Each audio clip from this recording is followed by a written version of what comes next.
సిద్ధుని ఒప్పించడం కష్టం అవుద్దా కథ చెప్పి? అని నేను అనుకోను సార్. బికాజ్ నేను నరేట్ చేసిన కొన్ని గంటలకి ఆయన ఓకే చెప్పారు. సో అది నాకు చాలా పెద్ద వాట్ యు కాల్ ఫ్లెక్స్ అంటాను నేను. అది అసలు గొప్పగా చెప్పుకుంటాను ఆ విషయం దాన్ని. కథ చెప్పిన ఫ్యూ అవర్స్కే వాళ్ళు కాల్ చేసి సినిమా చేస్తున్నానని చెప్పారు.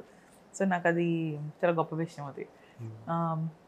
ఒప్పించుకోవడం కన్నా I feel the story and the point had అలాంటి మ్యాటర్ అది which he agreed on doing it.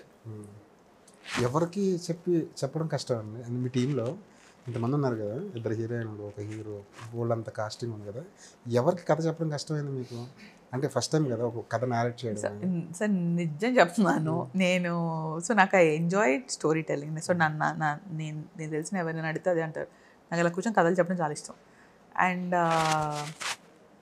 ప్రతి ఒక్కరికి my hero, both my heroines, all my technicians అందరికీ very first round of narrations ఒకటేసారి చెప్పాను కదా అందరికీ. అంటే హీరోకి చెప్పొచ్చాను, ఈవినింగ్ తను చేస్తున్నారు, శ్రీనిధికి బెంగళూరుకి వెళ్ళి చెప్పొచ్చాను, రాశి తన ఇంటికి వెళ్ళి చెప్పొచ్చాను.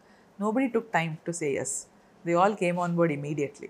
జ్ఞాన గారికి ఆఫీస్కి వెళ్ళి చెప్పొచ్చాను, తమన్కి కూర్చొని చెప్పాను. సో ఐ నో దట్ ఎక్కడో వీళ్ళందరూ దే ఆర్ బిలీవింగ్, నేను చూసిన ఒక చిన్న బిలీఫ్ని వాళ్ళు చూశారు.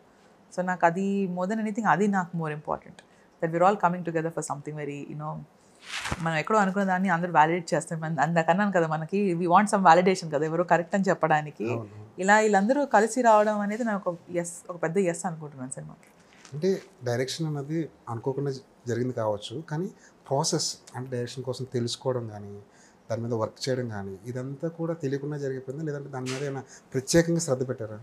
తెలియకుండానే జరిగింది అంటాను సార్ నేను. ఎందుకంటే నేను ఇనిషియల్గా డైరెక్షన్ అని అనుకోలేదు, రైటింగ్ అనుకున్నాను. దానికి కావాల్సింటే వచ్చేసి రైటింగ్. అది కూడా అదేదో నేను అవ్వాలి అని కాదు, I will write something, I'm enjoying a process, అది జరిగితే ఉంటుంది అని. సో నేను ఫస్ట్ టైం ఒక కథ ఊరికి ఇలా రాసి టైం పాస్ అంటాం కదా, అలా ఊరికే వెళ్ళి కథ చెప్పొద్దాము అలా ఆ టైప్లో అనుకొని రానని కలిసిన రోజులు ఉన్నాయి. దెన్ ఎక్కువ మంది కూడా కలవలేదు, ఎక్కువ ఇట్స్ నాట్ లైక్ ఏదైనా చాలా ఏళ్ళు ట్రై చేసాను కూడా లేదు. అది నిన్నుకూరి రోజుల్లో అప్పుడు. And then I met like నానినప్పుడు కలిసినప్పుడు ఇట్లా చెప్తూ అలా ఎంకరేజింగ్గా నా friends set right more, you work more. అలా 1, 2, 3, 4 స్క్రిప్ట్లు రాసుకుంటూ జస్ట్ ఫర్ మై సేక్